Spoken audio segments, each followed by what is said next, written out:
Përshëndetje të gjithëve. Mirë se vini në ekranin e RTS NJHD në programin Mes Nesh, si çdo ditë me mua dhe Andrin. Erdhi shumë shpejt fundjava dhe sot jemi në pritje të asaj çfarë do t'ju sugjerojmë që ju të bëni të shtunën të dielën, por gjithashtu edhe të merrni atë dozën e mirë të energjisë këtu me ne të dy. Si ka qenë kjo javë, Iva, deri në të premte, sepse nga parashikimi që morëm nga Jorgo në javën e kaluar, nga Jorgo Pullo, tha që do t'jetë një javë e mirë, do t'jetë një javë me elemente pozitive, si nga dashuria ashtu dhe nga financa. Ti mendon që ne mund të kemi kaluar jo mirë në shoqërinë e njëri tjetrit, në shoqërinë e gjithë atyre që na ndjekin, por edhe të parashikimit të Jorgos, i cili nuk do të mungojë edhe sot. Nuk do të mungojë edhe sot dhe jo më kot e përmenda, por ndërkohë do të kemi edhe shumë tema për të diskutuar bashkë të dashurisë. Së pari do të flasim për një fenomen që është vënë re së fundmi dhe që ka të bëjë pikërisht me atë që në gjuhën ndërkombëtare njihet si quiet quitting, dhe më lejoni të gjej gjejsen e duhur në shqip që është ti bësh bisht me lezet. Pra, më shqip se kaq nuk mund ta gjeja. Edhe pse lezet nuk është se e kemi shqip, po në kuptimin e dialektores. Dhe ideja është që ti të bësh një punë që e ke të përshkruar në kontrat, job description, dhe të mos shkosh asnjëherë më shumë se sa puna që është parashikuar dhe ti paguhesh për të mos investohesh shumë. Po kjo ka të dyja anët e medaljes, sepse nga një anë duket sikur ti je gati për ta lënë atë punë sepse nuk të pëlqen ajo që bën, e të tjerë që e din kufirin mirë dhe thonë që kaq duhet të bëj se për kaq paguhem dhe di vlerat e vetes. Po mund ta dish kufirin edhe ndoshta nuk e lë punën kurrë, por vazhdon gjithmonë ti bësh bisht me lezet, ë? Unë kam përshtypjen që do të na presi një diskutim shumë i gjatë sot në studio. Por fillimisht do të ndjekim një insert dhe më pas do të presim të ftuarit. Qëndroni aty.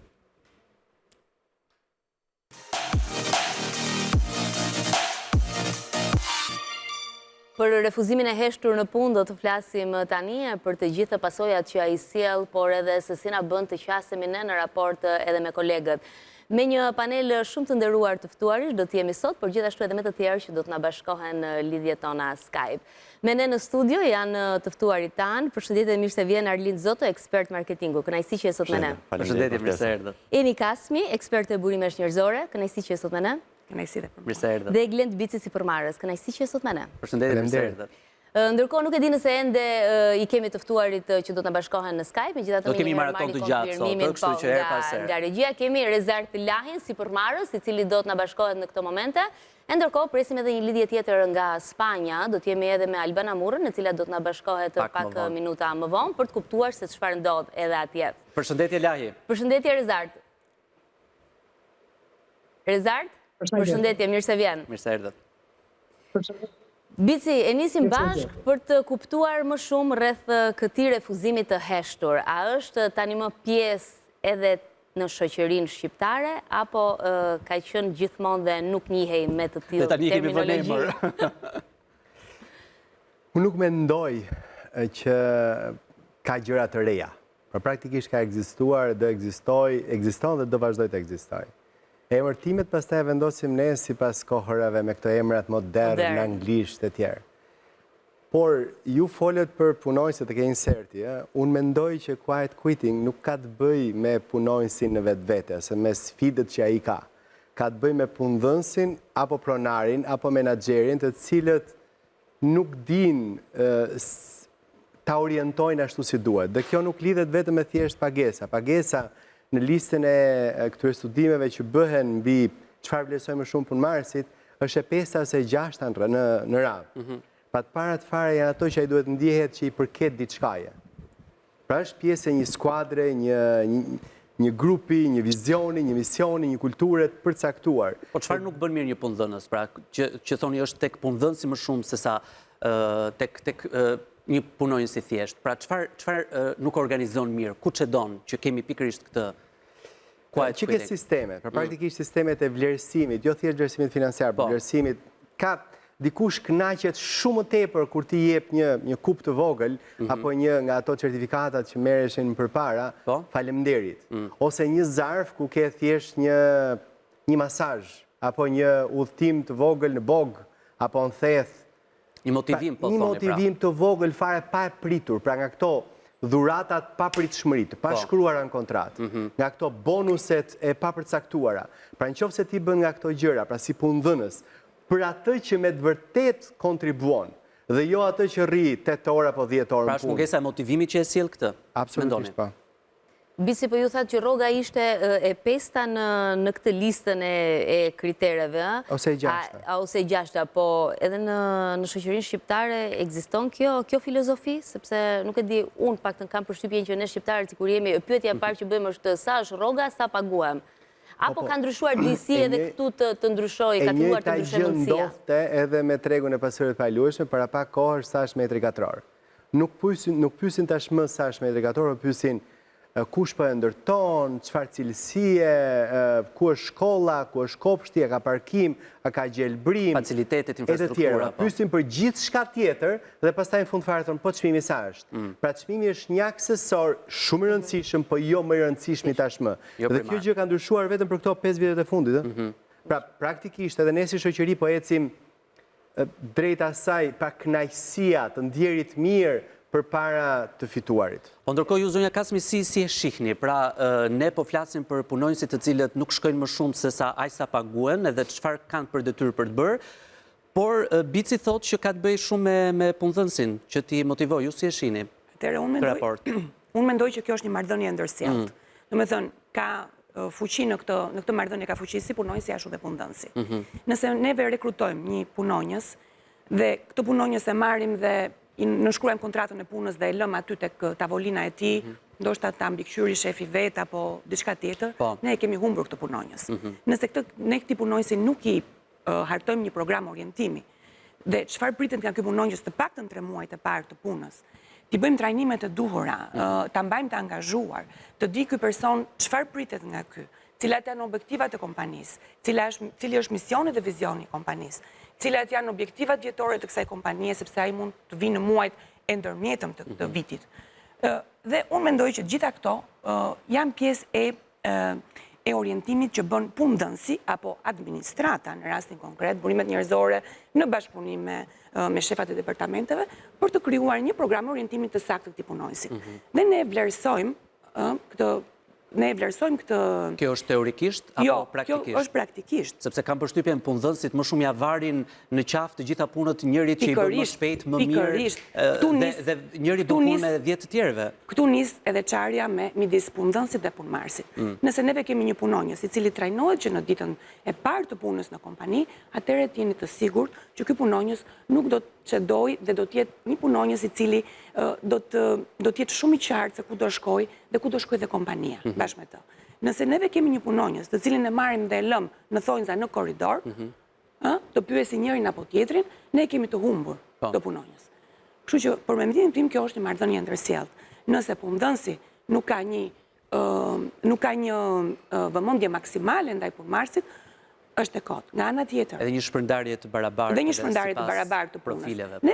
Neve aneksi numër 1 kontratës punës është përshkrimi i punës. Në përshkrimin e punës neve kemi të detajuar çfarë pritet, cilat janë detyrat që do të kryejë ky person, ku do t'i kryejë këto detyra, nga ku varet, ku do raportojë, cilat janë objektivat personale, cilat janë objektivat në grup, cilat janë objektivat e kompanisë. Pra, nëse ne kemi dhe një përshkrim pune shumë të qartë, atëherë ne dim shumë mirë që ku do shkojmë dhe çfarë pritet nga ne si punonjës. Dhe dim shumë mirë dhe t'i qasemi punëdhënësit. Ndërkohë, dhe punëdhënësit të na kërkojë llogari për ato që neve do punojmë apo do japim gjatë ditëve të punës. Megjithatë, kjo ndodh rrallë. Domethënë, në tregun shqiptar është e vështirë të gjesh. E para njëherë është faktor mungesa e punonjësve. Dhe marrim një punonjës dhe shpejt ta fusim në punë, të japi rezultat, presim shumë nga ai punonjës. Po dalë, ai punonjës nuk di ku ka ardhur. Ne bëjmë dhe një gabim, rekrutojmë shpejt. Shpejt, jo, nuk mund të rekrutojmë shpejt. Ndoshta pak më ngadalë të kuptojë dhe punëmarrësi ku do shkojë, po edhe neve kë po marrim. Ndoshta dhe testimet janë gjë shumë e mirë. Edhe pse ka mungesë tregu, më besoni që kur punonjësit hynë ngadalë në kompani, ata janë shumë të vetëdijshëm ku po punojnë dhe çfarë pritet nga ta. Edhe më të frytshëm ndoshta. Dhe më të frytshëm pa diskutim.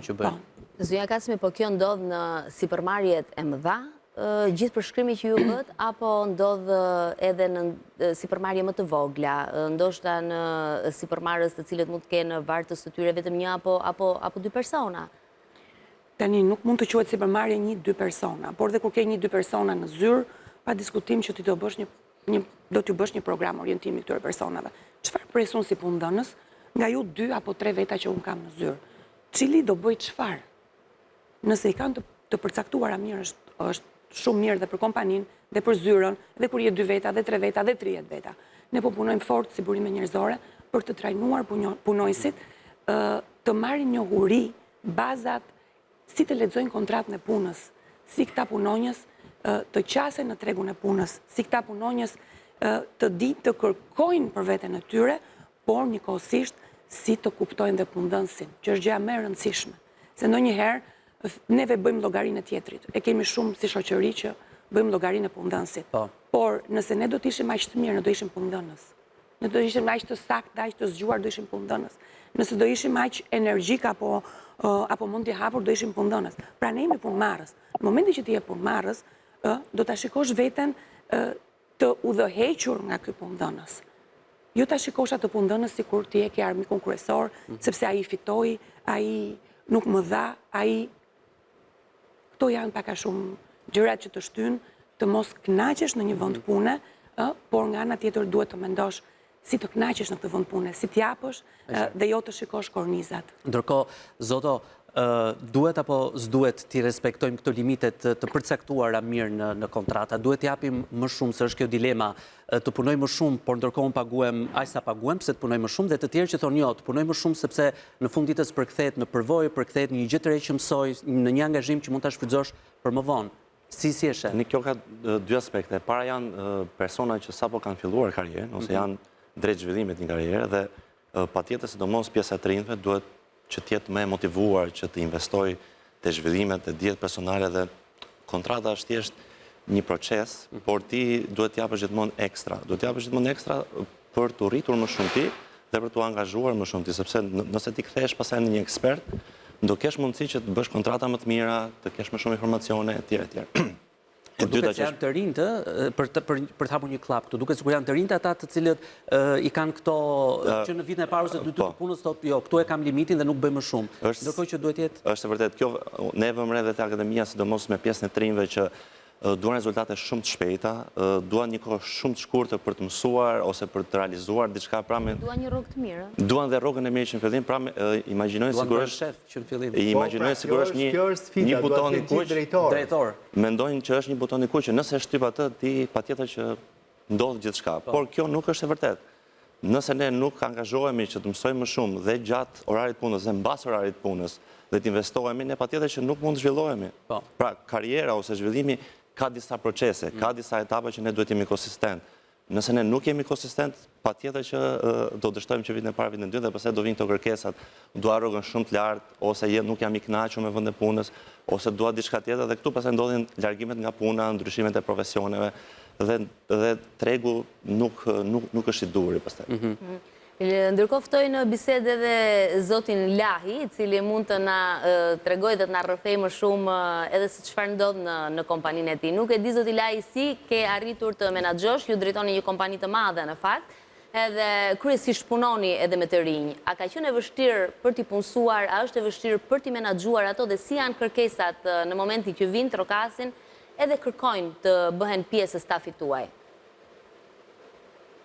Të falenderoj për pyetjen, fakt është diçka shumë interesante e cila duhet flitet zakonisht, pasi shpesh në shkolla ne mësojmë mbi shumë gjëra që ndoshta nuk na duhen, ndërkohë për mbi punësimin, mbi procesin e punësimit, ndërtimin e një CV-s, mbi organizimin e punës, ka mangësi që të pjesa e akademike.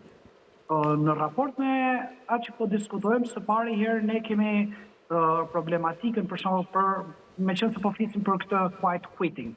Kur vendosim për pranë një punojës të performer, pra një performues, një person që nuk performon shumë, në raport me një person që performon shumë.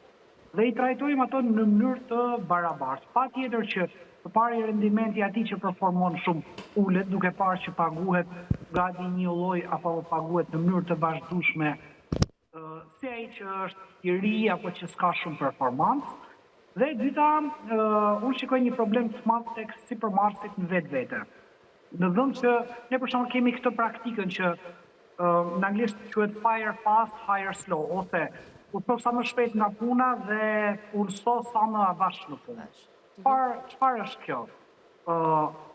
së pari herë nuk duhet toleruar nën performanca. Dhe kjo është një gjë që i bën shumë mirë punojësve të tjerë. Pra në qoftë se ti toleron që disa persona të tjerë nuk performojnë dhe vazhdojnë të rrinë punë, ti ke ullë motivimin e krejt grupit. Në përgjithësi nuk kemi pasur probleme me punësimin, sepse ka të bëjnë kultura dhe frymat që ka çdo kompani, sepse ne normalisht kemi punojës të është 23 vjetë në të njëjtën kompani, në të njëjtën pozicione, ti kemi tregu, e rëndësishme është që një punojësi ti tregosh vizionin që ka kompania, ti tregosh pozicionin e punës dhe ti tregosh mënyrën se si ai do rritet.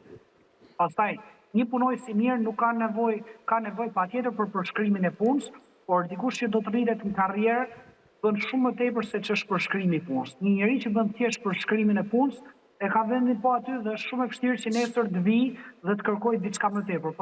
Pasi ai po bën fiksat që po i kërkohet dhe po paguhet fiks për atë që ka rënë dakord. Dikush që do të jetë përpara, patjetër bën më tepër se ç'i kërkohet. Çfarë bën në sytë një apo në filozofinë e një sipërmarrësi? Çfarë bën një punonjës të jetë një punonjës i mirë? E bën të jetë një punonjës i urtë, një punonjës i cili bindet ndaj punëdhënësit, apo e bën që të jetë një punonjës i cili mbase për një kohë të shkurtër mund ta përfundojë punën e tij dhe mund ta realizojë edhe pa pritur 8 orarësh. Nuk e di cila është filozofia juaj lidhur me këtë. Për ne ka rëndësi inovacioni, pra çfarë zgjidhje i jep problemit. Dhe në fakt kjo duhet filloj që në vegjëli. Ne njëherë paguajmë fëmijët në kuptimin, themi nëse rregullon krevatin, do marrësh kaq këto si mënyrë shpërblim, por në vetvete që në vegjëli duhet trajnuar për zgjidhjen, për t'i dhënë zgjidhje gjërave. Pra nëse rrota një kamionit i ikën si do e zgjidhësh. E njëjta gjë është edhe për një punojës. Pra, nuk duhet një punojës që thjesht bën një proces edhe të vi për çdo gjë të të pyes ty. Pasi në vetvete pastaj je ti punëtori tyre dhe jo ato punojësit e tyre. Kështu që inovacioni ka të bëjë shumë. Besnikëria ndaj kompanisë mund të jetë një punojës jashtëzakonisht shumë i mirë, por nëse kompania nuk ka besim tek ai dhe ai s'ka besim tek kompania, është një marrëdhënie që nuk funksionon. Kjo besnikëria ndaj procesit dhe ndaj kompanisë, jo ndaj individit, jo ndaj pronarit, jo servilizmi, por besnikëria ndaj kompanisë dhe ecuria, pra ta shikoj kompaninë si pjesë të veten, si pjesë të rrugtimit të tij. Problemi është njëherë kur ato duan të rriten, një punojës do të rritet, e kërkon paraprakisht. Unë për shembull, unë kam qenë veti punojës në televizionet shqiptare dhe gjithmonë kisha parinë dhe ma pati thënë dikush, punon më shumë se ç'paguash, në mënyrë që një ditë paguash më shumë se ç'punon. Dhe kjo është e vërtet për çdo punojës që do të eci përpara në karrierë. Dikush tjetër nuk do të eci përpara dhe është rahat me atë rrogën dhe s'ka si gjë të keqe. Jo gjithë do bëhen drejtor, jo gjithë do bëhen menaxher. Disa janë të prirur për të bërë statusin, për të zbatuar disa procese, disa tjerë janë bërë për të menaxhuar disa njerëz. Dhe nuk është përgjithësi e vogël të menaxhosh disa njerëz, sepse do të thotë që ti do jesh i mirë me gjithë, do jesh i mirë me atë që bën punën, do i kërkosh llogarit gjithëve në mënyrë që gjithë të jenë punë. Jo pavat që të bësh ecësh përpara, por çfarë ndodh? Disa kërkojnë thjesht ecin përpara, pra që kompania më përpara të investojë tek ata, se sa ato të investojnë tek kompania. Dhe edhe në rastet kur një sipërmarrës investon dhe shikon që ky investim nuk i kthehet, pra që nuk i përgjigjet asaj rroge, kthehet te rroga më e përparshme dhe këtu ndodhen ato quiet quitting, kuptimin që shiko, me qenë se ti ma ule rrogën, unë po iki. Nuk e kuptojnë që rroga edhe mund të ulet, vetëm se ti nuk po performon ashtu siç ke parashikuar. Po ndërkohë, a është, zoti Bici, a është abuzive me të rinjt me idenë që duhet japësh më shumë se ç'paguan për të krijuar atë emrin që nesër emri të punojë për ty, po është pak abuzive me idenë që janë të rinj dhe hajtë i angazhojmë sa më shumë, ku është ai kufiri, limiti? Nëse unë do isha tashmë 20 vjeçar, 22 vjeçar dal nga bankat e shkollës, ajo çka unë do bëja, është fillimisht do kuptoja se cili është ai individ apo kompani për cilën do doja të punoja, nga i cili do mësoja. Sfida më e madhe të rinjve sot është që nuk kanë modele. Po. Fatkeqësisht në këtë shqiptarin tonë, se promovohen edhe nga ju media, me thënë drejtën, promovohen modele jo të mira, modele jo pozitive, jo energjike, jo dashamirëse, modele jo që përçojnë edukim, përçojnë marrje rreziku, përçojnë sfida, përçojnë dështime dhe ngritje njëkohësisht. Kjo është për të thënë. Patjetër, media, çfarë do lloj media, si media tradicionale dhe ajo online sot, japin pikërisht këtë shembull për fat se jemi infektuar. Po flas për mediat e mëdha të cilat vijnë tek ne, sepse sot mediat sociale çdo kush mund ta përdorë në mënyrën e vet. Dhe ajo çka ndodh, çka unë do bëja, unë do shkoja te ky personi apo te kjo kompania që unë i shoh si idhuj ose si kompani që unë do punoj dhe do i thoja: jam filani, kam 1 2 3 4 5 6 gjëra, jam i gatshëm vit punoj tek ti falas. Deri në momenti që ti mendon që unë meritoj të paguhem dhe aq sa ti mendon se unë do paguhem, meritoj të paguhem.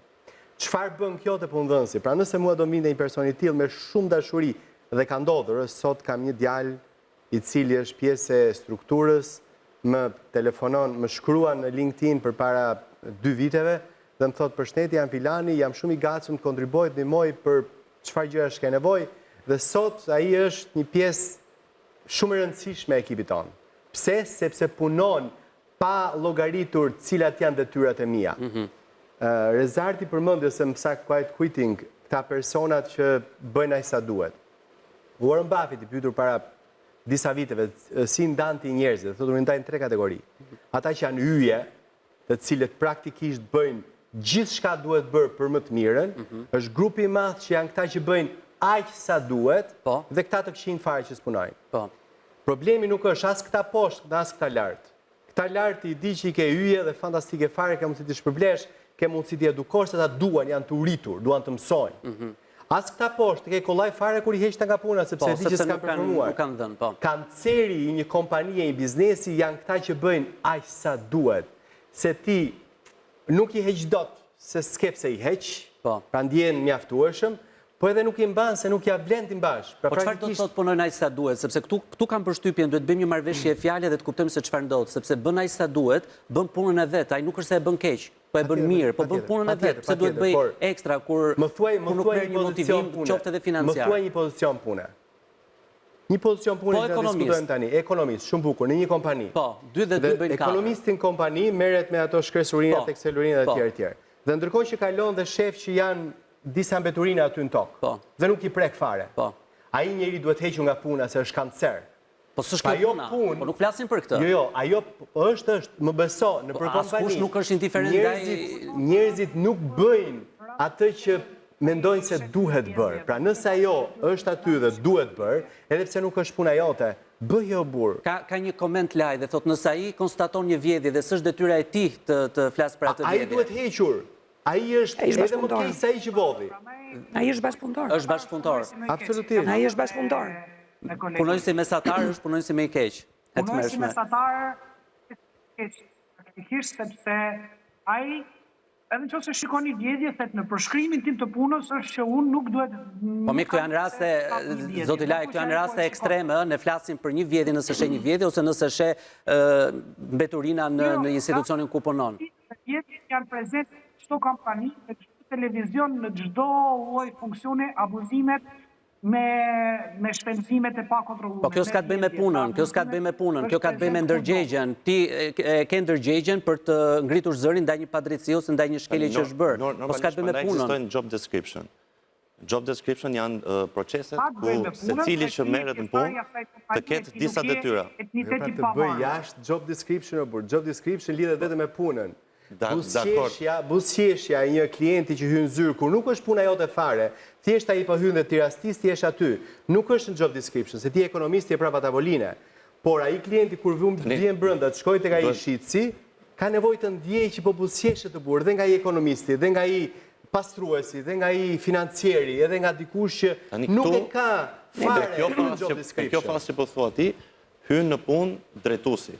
Drejtuesi bën trajnime, bën motivime që gjithë stafi të jetë më i gëzuar, më i lumtur ose më i buzëqeshur, kupton? Se nuk mund fillim. Po, se nuk mund domethënë që të gjithë punonjësit dhe ekonomistët dhe juristët dhe informaticienët dhe programistët jenë të buzëqeshur. Ato kanë detyra specifike dhe janë dhe si njerëz, dhe si potencialisht janë të ndryshëm, pra nuk ka arsye pse dashamirësia është e di. Okej, pyetje për ju me që se merrni me trajnimet. Sa kompani shqiptare kanë departament të mirë fillt burimesh njerëzore ku përfshihen trajnimet, edukimet e tjera? Fatkeqësisht ka shumë pak kompani. dhe në Shqipëri është mentaliteti që... Ne nuk e vlerësojmë fare burimet njerëzore, fare.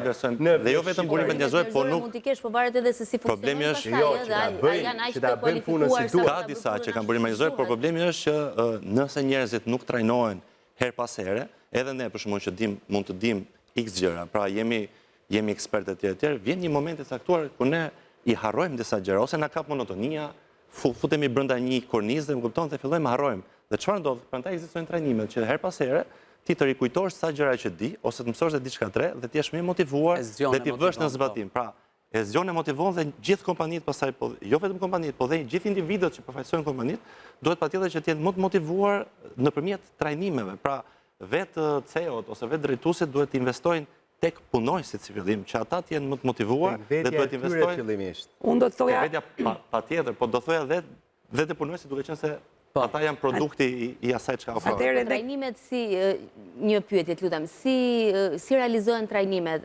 Këta punonjës që merren edhe duhet të trajnohen, mbi ç'është kritere zgjidhen? Varet se çfarë do ti... Brenda performancës që kanë, ka një performancë më të dobët edhe ju doni që t'i angazhoni edhe... Unë mendoj që duhen trajnuar të gjithë. Pra, sipas kategorive të ndryshme, duhet të trajnuar për specifika të ndryshme. E zëm, nëse ju përmendet ekonomistët, patjetër duhet kenë her pas here trajnime të ndryshme nga ekspertë të tjerë të njëjtit profesion, po dhe jo të vetëm, dhe të ndoshta edhe të marketingut, ndoshta edhe të motivimit, dhe të stafit e tjerë, ku ata të zgjohen. Sepse normalisht një punonjës, po themi që ka 5 vjet ose 10 vjet në një kompani, qofshim dhe ne, patjetër që bijem në një moment jo shumë të mirë, apo jo. Kjo i ndodh të gjithë dhe besoj.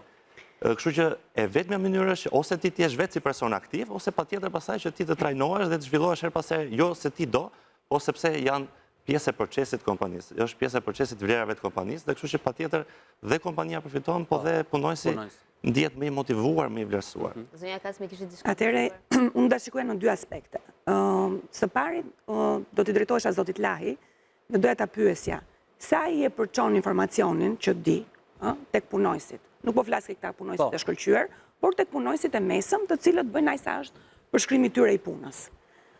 Sa i merret me këta, sa besim ju ka dhënë atyre njerëzve? Ky informacion ku shkon i cunguar, shkon nëpërmjet shkallëve, apo shkon nëpërmjet mbledhjeve ditore, javore apo mujore? Është shumë e rëndësishme që ne këta punonjës t'i bëjmë pjesë tonën, pjesën e kompanisë. Pra, ne që dojmë si punëdhënës, këtu, e para njerë ne nuk e përcjellim informacionet. Kjo ndodh sepse dita, rutina, puna, angazhimi është shumë i rëndësishëm. E dyta, është shumë kollaj të shkojmë ke trajnimet. Po si i gjejmë ne këto trajnime? Një nga pyetjet që bëri dhe zonja. Trajnimet nuk dalin kuturu. Trajnimet dalin bas procesit të vlerësimit të performancës. Ti ke një proces shumë të zgjeruar të vlerësimit të performancës, shumë të saktë, dhe aty dalin dhe nevojat për trajnim. Dhe më pas kontrollohen këto trajnime se si bëhen. Mua më ka qelluar, sepse ne flasim trajnime. Ky është buxhet brenda buxhetit të burimeve njerëzore të një kompanie, ku flasim kur burimet njerëzore kuptohen dhe funksionojnë. Çfarë më ka ndodhur? Një nga kandidatët që unë kisha për ta kaluar në një kompani për të ndërmjetësuar punësimin e tij si shef finance, shikoj ke trajnimet, kishte trajnim në 2024, trajnim Excel i avancuar. I thash, më fal, ju keni 20 vite që punoni si zëvendës shef finance, do të keni punuar financier dhe më pas keni punuar në një kompani shumë të madhe shqiptare. Si mundet shefja juaj, po dhe burimet njerëzore, thash ju kanë dhënë një trajnim Excel i avancuar. Excelin e avancuar duhet ta bëj një specialist e burimeve njerëzore apo një specialist në kompani për të kuptuar si funksionon Exceli. Pra, ne bëjmë trajnime, ne themi trajnime, i kontrollojmë ne këto trajnime. Ku shkojnë? Ku shkojnë këto trajnime? Sepse ky është buxheti i kompanisë, që këtu neve e kemi vjedhur kompaninë. Që këtu ne kemi bërë dëm kompanisë. Pra, ne si punëdhënës dim të japim këto trajnime ku duhet dhe si duhet. Punëdhësi në këtë rast duhet ja besojë burimeve njerëzore, apo jo? Patjetër, duhet të bërë një kontroll, duhet bërë një check. Pra, si mundet shefja financës, burimet njerëzore dhe CEO i kompanisë të firmosin një trajnim Excel i avancuar për një zëvendës shef finance të kompanisë vet. Flasim me 300 punonjës. Pra, neve kemi një problem shumë të madh. Kemi problem në menaxhimit. Dhe nga menaxhimi shkojmë deri më poshtë, pastaj dhe vjen deri ke punojsi më i ullët i kompanisë. Na lejoni që të ftojmë në bisedë një tjetër të ftuar, e cila është në distancë, vetëm se është në Skype, por edhe sepse është në Spanjë, shumë larg, dhe jemi me menaxheren e marketingut, përkthyesen Albana Murra. Albana, përshëndetje. Hola chiquita, ¿cómo estás? Hola, Albana, faleminderit edhe për energjinë edhe për diellin që na sill gjithmonë në studio. Sa herë komunikojmë bashkë, sidomos kur vjen puna për angazhimet, për profesionin, menjëherë më shkon mendja tek ajo siesta e Spanjës, se them, po si se bën edhe në Shqipëri këtë që të kemi çka të gjumin e drekës kur jemi në punë. Faleminderit për ftesën. Siesta tani ka dalë pak nga ajo tradita që njihet Spanja. E di kush Gjerata Z për shembull nuk është se e bën siesta. E praktikon, po. Më shumë i ka dalë zëri Spanjës, sesa Më shumë nami.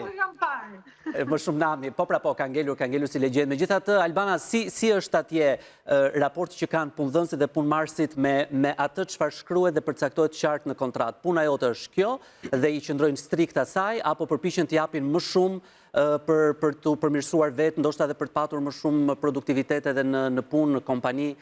Si funksionon? Si është mentaliteti atje? Po, mentaliteti, sepse sigurisht që çdo individ mundohet dhe ka për synim të arrijë atë çfarë do në një kompani ose jo. Nëse, domethënë, por cili është mentaliteti për të përgjigjur pyetjes? Mentaliteti është që do bëj punën time dhe do ta mbyll. Pra, do bëj punën time 9-5 dhe do mbyll laptopin. Nuk është se ka, domethënë, mentaliteti nuk është në Spanjë që do më vinë një mail në orën 5:02 dhe unë do qëndroj, ose do më shkruaj shefi për shembull më vonë për një email ose për një gjë që ka ngelur e pambaruar dhe mund të jetë urgjente. Shumica e njerëzve nuk i përgjigjen këtyre emaileve, por presin orarin e punës, sepse nuk ambicia e tyre nuk është e tillë. Pra, mentaliteti dhe kultura e Spanjës është më shumë tani pas punës do shkoj të pi një gotë birë, do shkoj të pi një gotë verë, do shijoj diellin dhe nuk janë të përqendruar për të arritur më lart në punë. Unë mendoj që dikush që do të arrijë më lart, do të ngrihet në detyrë, do të promovohet brenda një kompanie, patjetër që duhet të japi pak më shumë se sa orari 9-5. Është shumë kollaj të përmbushim vetëm orarin, po për ta ngritur një kompani, duhet të sillesh sikur ajo të ishte e jotja. Edhe në rolin që ti ke, pavarësisht More duar trokitje këtu në studio, Albana, për këtë që the. Po, unë i kam provuar të dyja gjërat, kështu që e di që nuk është e lehtë të kesh një kompani. Sado e vogël apo e madhe ti ajo. E madhe aq më shumë efort dhe përpjekje duhet.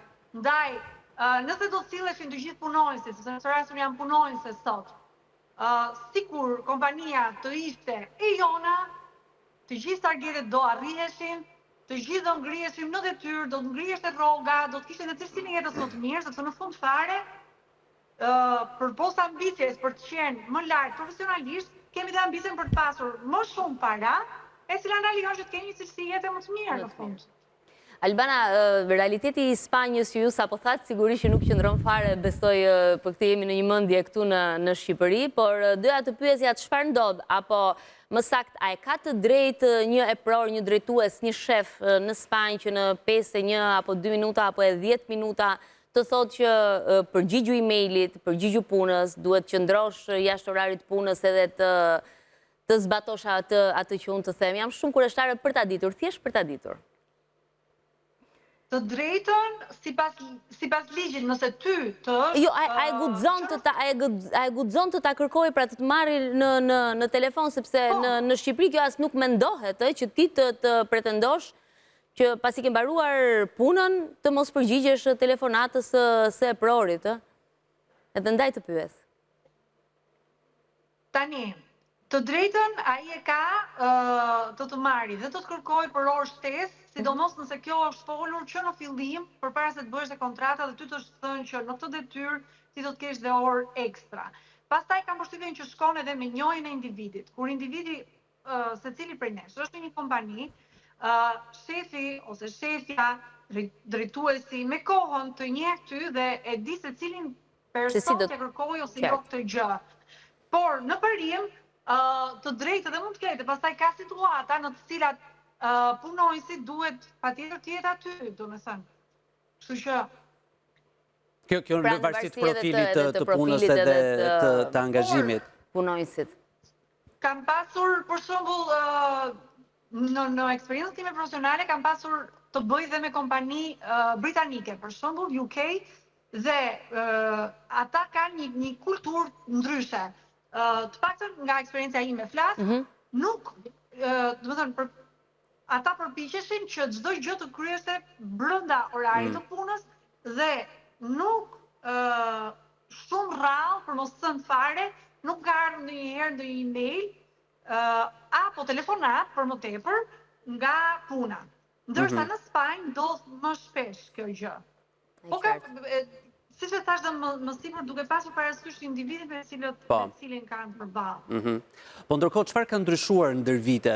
Pyetje për gjithë, çfarë ka ndryshuar ndër vite? Ndërkohë që më përpara dukesh sikur ishim në thonjza më të nënshtruar, i bindeshim, bënim punë që dhe s'na takonin dhe nuk ngrinim zë, ndërsa tani shohim brezin e ri që i di mirë kufin. Por çfarë ka ndryshuar? Ka ndryshuar mentaliteti, shohim nga jashtë, të rinjt sot i kanë idete qarta, ndërkohë më përpara si kishim ndoshta kaq qarta. Unë mendoj që brezi i ri po edukon punëdhënësin. Brezi i ri po edukon punëdhënësin. Po, brezi i ri po edukon punëdhënësin sepse i kanë idete qarta, kanë kërkesat qarta, kanë kërkesat larta, sigurisht nuk ofrojnë aq sa pretendohet, pa diskutim. Sa normale është kjo? Nuk është normale sigurisht, por nga ana tjetër ka vënë punëdhënësin në mendime.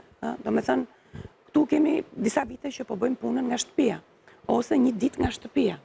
Gjë që është e pakonceptueshme 5-6 vjet përpara. Kjo ka ndodhur pas pandemisë. Kjo ka ndodhur pas pandemisë. Flasim në vitet e fundit.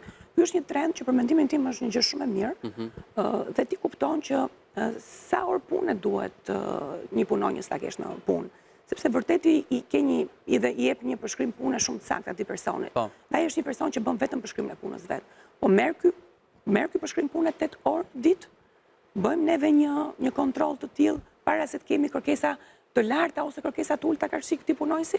Pra, çfarë bëjmë ne si punëdhënës për të kuptuar se çfarë bën punëdhënësi gjithë ditën? A mundemi ne si punëdhënës t'ju japim qoftë ta bëjmë ditën e javës 5 ditë, se në Shqipëri është akoma 6 ditë. A mundemi ne t'ju japim një ditë? Si është në Shqipëri 6 ditë? 6 ditë. Ka 6 ditë, ka kompani shumë, kompani që punojnë 6 ditë, pa diskutim. Punojnë me rotacion, punojnë gjysmë dite. Kjo është në mas? Në mas, pa diskutim. Është në mas. Edhe kjo është e ul shumë kënaqësinë e punëmarrësit, pa diskutim. Do me thënë, ai shkon në punë deri në orën 12, ndërkohë është me punë në vorë apo në autostradë, vjen nga fresku për të shkuar atje. Dhe kjo ul shumë motivimin për të vajtur në punë. Pse këta punëdhënës nuk bëjnë një studim të mirëfillt, të vënë burimet njerëzore për të studiuar sa orë duhet ky person në punë? Sepse ndoshta edhe mund të bëjnë edhe një, si më thënë, mund edhe kursejnë pak. Se ndoshta ky punonjës nuk duhet 8 orë. Ky punonjës mund të duhet 6 orë. Dhe ne rendim për të gjetur punonjës 8 orë, 8 orë dhe sipër. Dhe ne flasim për orë shtesë. Nuk ka aq punë sa për orë shtesë. Nëse ju do të jeni 8 orë dhe do të menaxhohet koha në mënyrë të rregullt, detyra të qarta të përcaktuara, pa diskutim 8 orash del. Nuk kemi pse të kemi telefonata, apo emaile, apo diçka mbas orarit punës. Dhe nëse ne jemi kaq të përgjegjshëm për të menaxhuar vendin tonë të punës dhe profesionin tonë, pa diskutim që do të hapim telefonin e mbasdita, po pa diskutim që kemi ambicie për të ecur, pa diskutim do themi që nuk e kuptoj këtë dhe të lutem më jep një trajnim, më mundso diçka më shumë si punëdhënës, domethënë ti tregosh punëdhënësit si ti motivohesh. Nuk vjen nga punonjësi kjo gjë. Është ajo që ju thash, neve presim nga punonjësi shumë, presim që ai punonjës të jetë edhe nuse dhe pastruese. Presim 2 gjëra njëkohësisht, po dhe 3 dhe 4 njëkohësisht. Përgjithsisht në Shqipëri, me çka kam vënë unë, ndodh kjo që një punonjës duhet të bëj shumë gjëra. Pra duhet di shumë profesione brenda një, që pastaj ai të marrë përsipër dhe të bëj një pjesë të madhe të punëve. Po sa cilësore është, sa produktive është, sa mund t'i bëj shumë gjëra, marrë përsipër të bëj shumë gjëra, nuk bën asgjë. Nuk bën asgjë deri në fund. Unë mendoj që punonjësit duhet ndarë me job description dhe me kategori. Jo një person të ditë bëj 30 ose 40 gjëra. E dyta, pjesa kohës. Menaxhimi i kohës është, mendoj, themelor për një kompani. Që do thotë, nëse ti nuk e menaxhon dot 9-5 ose 9-6, atëherë do të gjesh problemin tek menaxhimi, tek menaxheri, tek drejtuesi etj. Sepse unë nuk mendoj që brenda 8 orëve ju nuk keni kohë për të bërë punën tuaj, ato që ju jepet etj. Dhe ajo ndodh pastaj që puna shkon në ora 7, në ora 8 dhe orët jashtëorare nuk paguhet dhe gjithmonë dhe punëdhënësit dhe punëmarrësi janë gjatë gjithë kohës në telefon, në email, në WhatsApp, pra një punë fillon dhe nuk mbaron. Duhet kemi parasysh që dhe një person që të jetë eficient dhe kreativ, duhet patjetër që të ketë dhe ato orët e tij që të jetë i qetë, mendojmë, dhe normalisht për gjëra të tjera jashtë punës. Kështu që mënyra më e mirë është menaxhimi i kohës në mënyrën e duhur dhe patjetër dhe vendosja e tiketa, e disa, po themi, deadline-eve, afateve, ku ata ti përcaktojnë dhe pastaj të kuptohet ku është problemi, nga ka lindur dhe si do jepet zgjidhja dur. Megjithatë, më bëri përshtypje Iva ajo që tha, po Albana, ke një koment? Po, desa thosha që ndryshimi ka ardhur që nga koha e Covidit. Aty filloi që shumica e njerëzve filluan të punonin remotely dhe dëshira e tyre për të pasur një balancë midis punës dhe kohës për veten, për familjen, filluan të jepnin më shumë rëndësi njerëzit, edhe shëndetit mendor gjithashtu, sepse në momentin që dikush nuk pushon mjaftueshëm, atëherë ai do burn out. Kështu që do ezaurohet. Më vjen shumë, po, do ezaurohet, faleminderit. Më vjen shumë çuditë, më vjen keq që ka kompani në Shqipëri që punonjësit punojnë 6 ditë. Kjo nuk është normale, kur po shohim për shembull që sidomos në vendet nordike dhe në disa kompani të mëdha në Spanjë, po aplikohet 4 ditë. 4 ditë. Po. 4 ditë, por në këto 4 ditë punonjësi është eficient, produktiv dhe bën punën sikur të ishte për 5 ditë. Karikohet 3 ditët e pushimit dhe është pastaj sërish me energji për të punuar dhe për dhënë më të mirën. Po, pastaj jam dakord me parafolsin që duhet të ketë disa struktura, ndoshta që masin performancën e secilit punonjës dhe çfarë mund të bëjnë kompanitë që këto punonjës të ndjehen të vlerësuar në kompaninë ku janë. Sepse kur fillon ajo bregtisja e heshtur e punës, mendoj unë që fillon më shumë kur punonjësi nuk ndihet i vlerësuar, ndoshta nuk ka meritokraci në kompani, ndoshta ai po jep shpirtin dhe kompania nuk po e kompenson në asnjë lloj mënyre, nuk është problem. Kështu që duhet gjetur ajo nesmja e ardhmë. Balanca. Megjithatë, Iva, po nisja të thoja që zoti Bici pak më herët po thoshte se ka 3 kategori, janë ato yjet, ata të cilët punojnë aq sa u takon dhe ata poshtë pastaj që nuk i bëjnë punës, po. Më shumë janë 8 orë në punë se sa bëjnë 8 orë punë. Dhe po mendoja ndoshta drejtuesit, punëdhënësit i duan më shumë ato yjet, por çështja është çfarë ndodh mes punonjësve, se kam përshtypjen këto yjet që vetë ofrohen për të dhënë gjithçka shihen keq nga pjesa tjetër dhe fillon dhe një luftë e brendshme mes punonjësve pastaj. Kjo e prish apo e ndreq klimën? Dhe atë çfarë pritet ndodh pastaj? Unë nuk besoj se ata që janë poshtë janë xheloz ka shi atyre sipër. Ata të mesit, për shembull, ja u bë ky. Nuk besoj se janë treguar veten se nuk besoj se janë xheloz se kuptojnë që ata punojnë më shumë. Madje unë po i prishin punë strategjisë të tyre. Uroj që të shtohet kjo lloj xhelozie, që ata ta shtojnë atë 5% më shumë, 10% më shumë e tjerë. Po u fol pakën përpara për marketing, për këtë pjesën e trajnimeve. Çfarë duhet bëjnë e tjerë. Ore, është shumë e vështirë ta trajnosh dikë me zor. Për të mos thënë që është e pamundur. Pra duhet vendosur performanca në atë mënyrë që dhe trajnimet janë pjesë e detyrueshme e edukimit. Pra më mirë të kesh 10 budallinj që vazhdojnë rrinë kompani dhe nuk ikin, po janë tek ajo quiet quitting, apo të kesh 10 të cilët 5 prej tyre ikin dhe 5 rrinë, po të cilët janë të edukuar, të trajnuar, janë shumë të mirë. Pra unë do lutesha që dhe këta 10 t'i bëja shumë të mirë dhe t'iknin, sepse ku do shkojnë, ata do bëjnë dhe më të mirë akoma. Jo më larkë se para disa ditësh, bëra share një status të një, së më kujtojët emri të një spanjol, më thënë spanjisht folës, në këto vëndet latine, i cili kishte kaluar, pra pram punës vetë, kishte kaluar diku të 28.000 vajza, i kishte edukuar mbas pune, pra mbas pune shkolloheshin 4 orë falas dhe shumica dërmuese për tyre kishin ikur nga kjo puna, se ishte punë rëndom, punë tip fasonerie. Dhe ishin bërë police, ishin bërë ekonomiste, ishin bërë financiere, ishin bërë bankjere, etj. Pra ma të gjitha këto e vlerësonin këtë si babajnë e tyre të dytë. Pra më mirë një babaj dytë i tillë, i cili, pra një punëdhënës, i cili në një farë mënyrë i stimulon punonjësit e vetë që të edukohen dhe të lvizin, të ikin, se sa të mos edukohen dhe të rinë. Po kjo është idealiste veç. Sepse mund të bëhet. Punëdhënësi do shohë dhe interesin e sipërmarrjes vetë. Më beso, dhe këtë ta them nga eksperienca ime personale, u bën viti i 10 ky tani që ne organizojmë trajnimet Rrugat e Suksesit. Para fundjavën që kaloi, u bëm Jeshtro Biznesin, ku ishin rreth 800 vetë, shumica sipërmarrës. Ata të cilët kishin ardhur aty, sepse u kishte paguar puna trajnimin, vinin, rinin dhe nuk i preknin fare broshurat, sepse unë i kontrolloja broshurat në fund fare. Imagjino dhe Business Magazine që ishte në fund fare aty, ishte falas, nuk e kishin marrë linin ke tavolina, që është falas drejt që ta haj, mere, lexoje se ka sa gjëra të bukura aty brenda.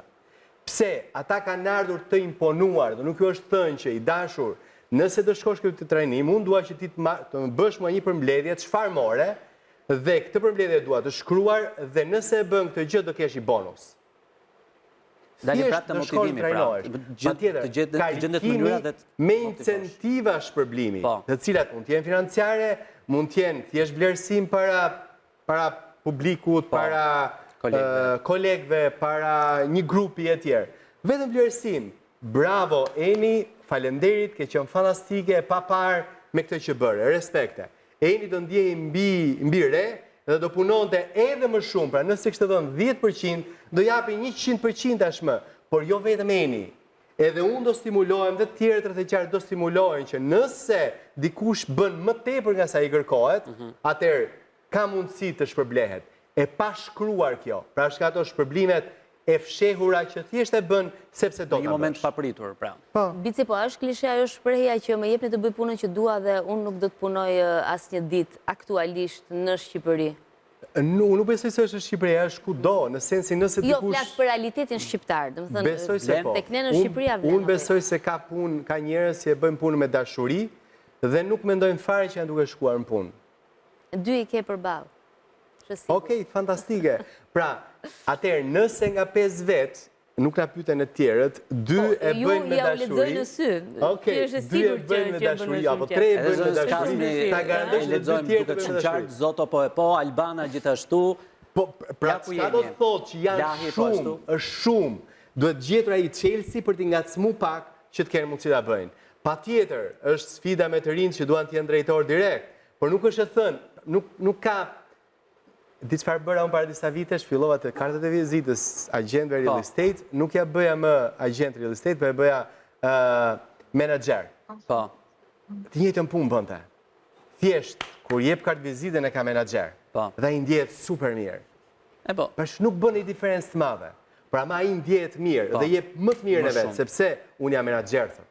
Me të bëjë pyetje. Shikoj, ideja është edhe që t'japin incentiva, domethënë, patjetër. Jo vetëm tituj dhe gjëra kështu, po duhet t'japin edhe incentiva konkrete, bonuse, përqindje, nuk e di, domethënë dhe forma tjera, ndoshta edukime, ndoshta pra të gjenden forma. E folëm. Trajnime të tjera, por e rëndësishme është që punonjësit duhen patjetër gjetur mënyra të ndryshme për të incentivuar. Qoftë në pagesa ose qoftë pastaj në forma dytësore. Forma të tjera, megjithatë dua të bëj një pyetje tipike shqiptare. Jo për rrogën besoj. Aty afër, për Albanën në Spanjë. Albana bonuse ka atje në Spanjë në punën që ti bën si menaxher marketingu, edhe tani si punonjëse, por edhe më herët si punëdhënëse. Si është atje kultura e të dhënit një bonus, të dhënit një shpërblimi, të motivuarit, qoftë edhe me një kupon, qoftë edhe me një ditë pushim ekstra? Po, funksionon shumë mirë kultura e incentiveve dhe bonuseve dhe patjetër që po aplikohet edhe në kompaninë ku unë jam dhe funksionon shumë mirë. Për shembull, mua më kujtohet që në një nga sales kick-off që kemi bërë, ne u ndam disa grupe pune dhe ishte konkurrencë mes nesh. Aty u pa dhe xhelozia, dhe këto bryllat që mundoheshin bësh me njëri tjetrin, për në fund fare, u bë konkursi dhe njëri prej grupeve fitoi. Dhe grupi që fitoi mori dhe një udhëtim në Maldive. Dhe shumë mirë ata po, pritani. Albana, ku e ke këtë punën ti? Jemi shumë dakord.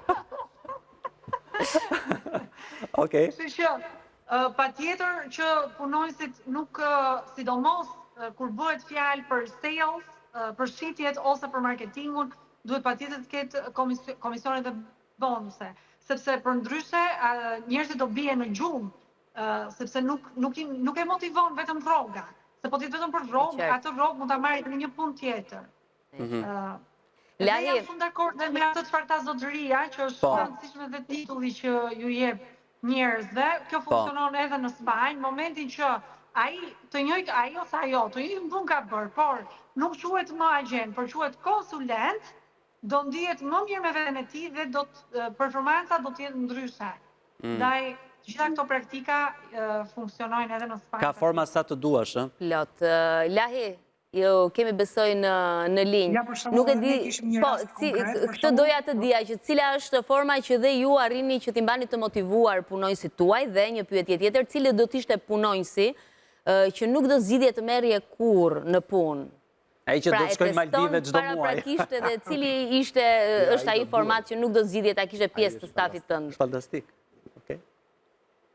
Ja, për shkak ne kishim një rast konkret që dështu me sukses të plotë, një pjesë të stafit, pjesën kryesore të stafit drejtues me pushime në Amsterdam, me gjitha të paguara, me hotelin e me gjitha, dhe pas 3 muajsh asnjë prej nga pjesë nga ai staf se kishim në punë.